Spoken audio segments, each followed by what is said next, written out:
তহিদ আফ্রিদির অবশ্যই হেডাম আছে, আসলে হেডাম আছে।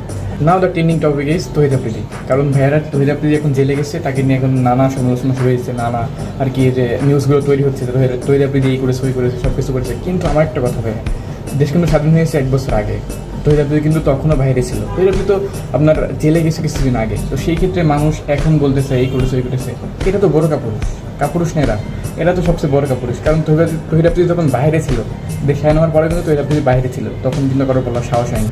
তো আপনাকে কিন্তু ভাবতে হবে তহিদ আফ্রিদির অবশ্যই হেডাম আছে, আসলে হেডাম আছে। আমি তহিদ আফ্রিদি কী দোষ করেছে না করেছে এটা দেখতেছি না, করছে ঠিক আছে, দোষ তার আছে।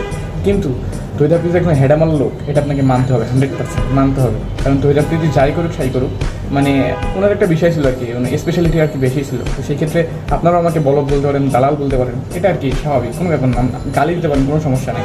তো সবাই ভালো থাকবেন, নিজের জায়গা থেকে ভেবে দেখবেন তহিদ আফ্রিদি কী ছিল। তো সবাই ভালো থাকবেন, আসসালামু আলাইকুম।